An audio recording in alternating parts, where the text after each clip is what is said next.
Hi friends, life with my കിഡീസിലേക്ക് സ്വാഗതം. ഇന്ന് എനിക്ക് ചാളക്കറിയും ചാള വറുത്തതും കൂട്ടി നല്ലൊരു ഊണ് കഴിക്കണമെന്ന് തോന്നി. ഇന്നത്തെ വൈബ് എൻ്റെ അതെയാണ്.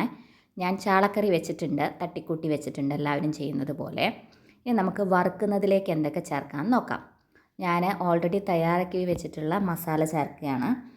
അതിലേക്ക് ഉപ്പും മുളകും മഞ്ഞൾപ്പൊടിയും എല്ലാം കുറച്ചും കൂടെ അധികം മിക്സ് ചെയ്യുന്നുണ്ട്. ഓക്കെ, ഞാൻ തയ്യാറാക്കുന്ന റെസിപ്പി അറിയുന്നതിന് വേണ്ടിയിട്ട്, ഞാൻ തയ്യാറാക്കുന്ന മസാല അറിയുന്നതിന് വേണ്ടിയിട്ട് നിങ്ങളൊന്ന് കമൻറ്റ് ചെയ്യണേ കേട്ടോ. അങ്ങനെ ഞാൻ മത്തിയിലെല്ലാം നല്ല മസാല തേച്ച് പിടിപ്പിച്ച് വൃത്തിയാക്കി വെച്ചിട്ടുണ്ട്. ഓക്കെ, ഇനി എൻ്റെ കറി, അതായത് മത്തി വറ്റിച്ചത്, മുളകിട്ട് വറ്റിച്ചത് എങ്ങനെയാണെന്ന് നോക്കാം. ഓഹ്, എന്താ പുളി, എന്താ ഒരു ഇത്, ഞാൻ വെച്ചതുകൊണ്ട് പറയാമെന്ന് വിചാരിക്കണ്ട. നല്ല പുളിയും ഉപ്പും എരിവും ഒക്കെ കലർന്നിട്ട് ഇത് നല്ല പൂളയുടെ കൂടെയും പൊറോട്ടയുടെ കൂടെയൊക്കെ നല്ല കോമ്പിനേഷനാണ് കേട്ടോ. അടിപൊളിയായി വച്ചിട്ട് കുറുകിയ ചാറോട് കൂടിയാക്കി അതിലവസാനം കുറച്ച് കറിവേപ്പിലയും വെതറി കുറച്ച് വെളിച്ചെണ്ണയും തൂകി അങ്ങോട്ട് വെച്ചാലുണ്ടല്ലോ, എന്താ ഒരു ടേസ്റ്റ് എന്നറിയോ. ഓക്കെ, എനിക്കിന്ന് ഭയങ്കരമായിട്ടൊരു കൊതി, ഇന്ന് ചാള വറ്റിച്ചതൊക്കെ കഴിക്കണമെന്ന് കേട്ടോ.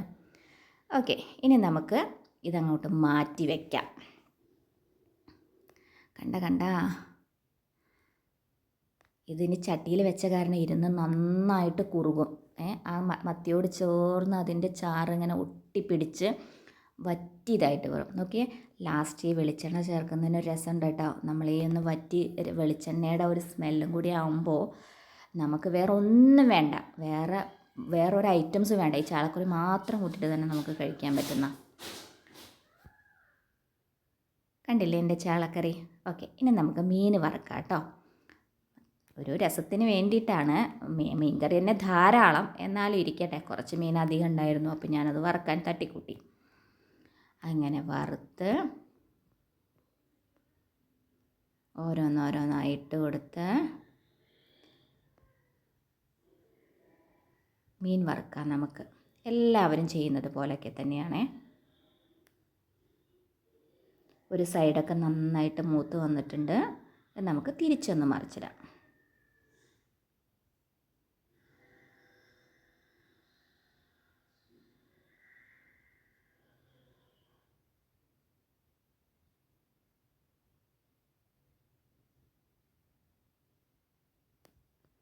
ഏകദേശം ചാള വറുത്തതായി. ഓക്കെ, ഇതാ സെറ്റായിട്ടുണ്ടേ. ഇനി ചാള വറുത്തതും ഒക്കെ കൂട്ടി നമുക്കൊരു പിടി പിടിക്കാം. ഓക്കെ, ഇത്രയേ ഉള്ളൂ ഇന്നത്തെ എൻ്റെ വീഡിയോ. എല്ലാവരും സപ്പോർട്ട് ചെയ്യണേ, ലൈക്ക് ചെയ്യണേ, സബ്സ്ക്രൈബ് ചെയ്യണേ. Okay, thank you.